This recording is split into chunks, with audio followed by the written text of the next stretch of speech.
Oke, assalamualaikum yang budiman sobat digital. Kita lanjutkan lagi playlist request kita ya. Sekarang kita masuk ke implementasi mengambil sumber datanya dari reserver kita ya, langsung dari reserver Express.js kita. Oke, di video sebelumnya kita telah menjalankan metode HTTP request dengan menggunakan library fetch ya. Kita mengambil seluruh data dari reserver kita, kemudian kita menggunakan side effect yaitu use effect ya, dan kita menjalankan metode fetch-nya di komponen utama kita ya. Kemudian saya akan sedikit melakukan perubahan ya di bagian modals ini. Kita sedikit perbaiki ya. Ini bagian ini saya kosongin ya. Kemudian di bagian use effect-nya, parameter keduanya kita isi sebuah array dari props ya, detail user. Oke, kita save. Oke, coba kita jalankan lagi. Kita reload ya.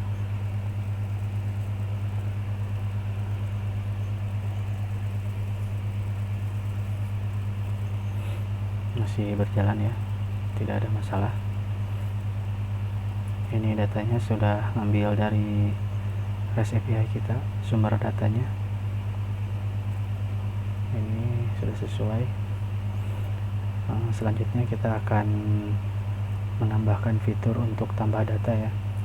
Kita akan menjalankan metode post ya, menggunakan library fetch.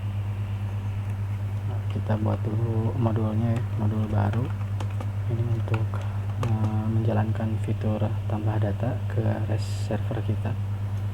Saya kasih nama add new user. Add new user ini akan menjalankan secara asinkronus ya.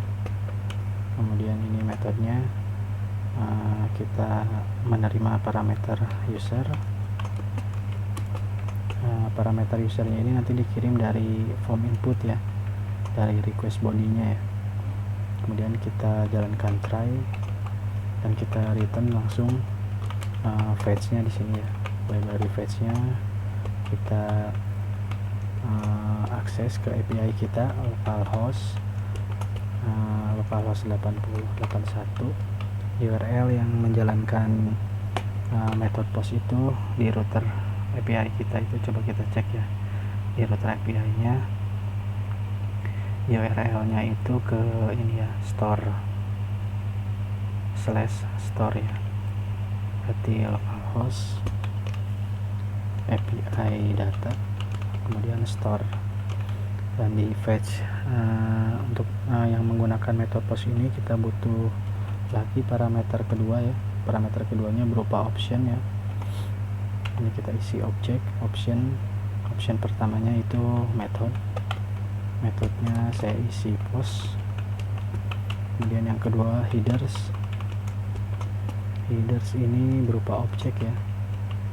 Objek pertamanya ini content type-nya application JSON. Kemudian option ketiga itu dari request body ya. Kita ini kan menerima parameter user dari form input ya, yaitu berupa data objek atau JSON.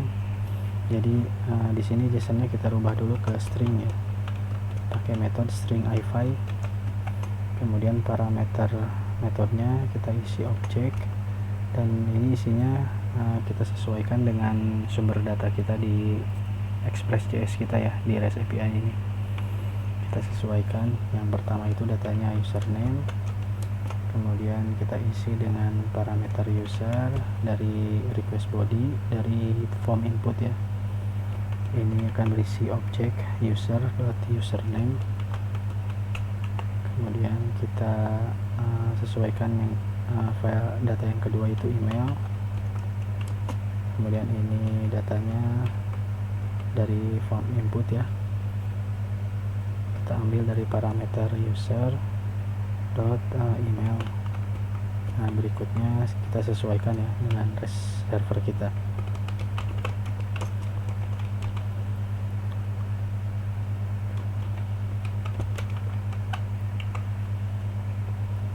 Ini font, ini yang sebelah kiri itu data REST API kita, REST server. Ini dari form input ya di REST client, user.font, kemudian is active.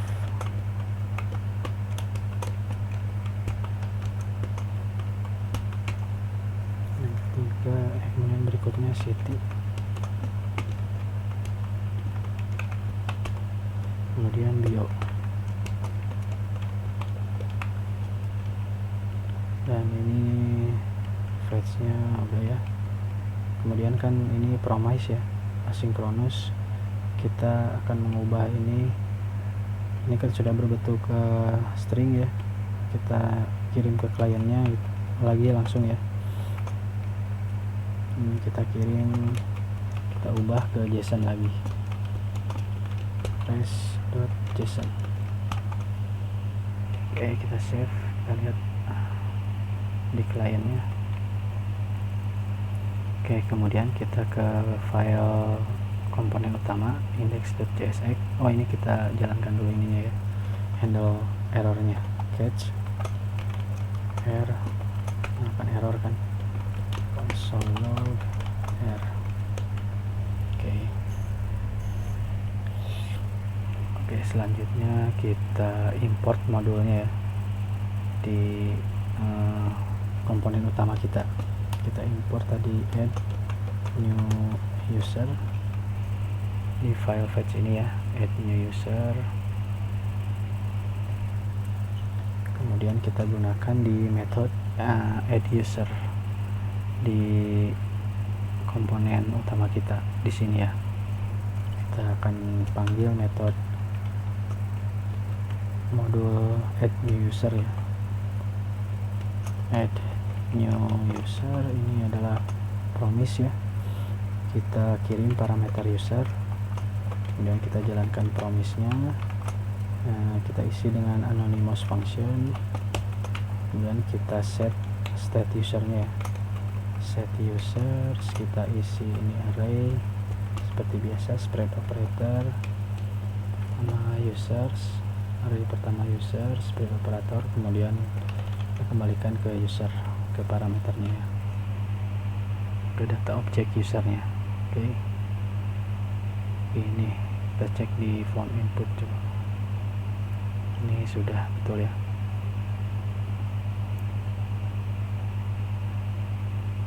Kita coba input satu data di React.js nya ya. Di form inputnya kita coba input satu buah data, misalnya ini user 3 @email.com, user 3.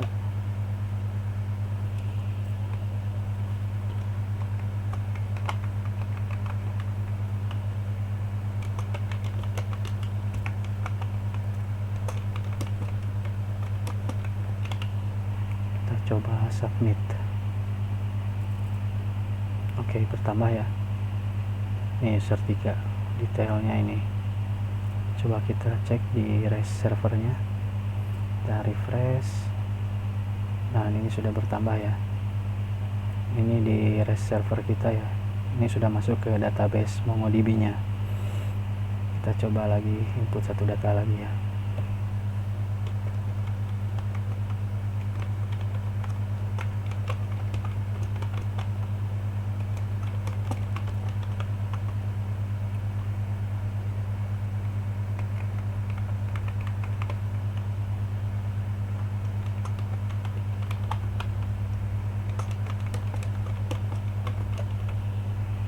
Coba kita submit. Nah, bertambah lagi. Kita cek user 4. Ini yang sebelumnya user 3. Oke, kita lihat di REST API nya, di REST servernya juga sudah bertambah ya, sudah masuk ke database MongoDB nya. Ini kan pas kita nambah user itu kan nggak ada ininya ya, nggak ada apa, efek-efek ininya ya. Kita nanti akan berikan efeknya ya. Kita lanjut ke video berikutnya.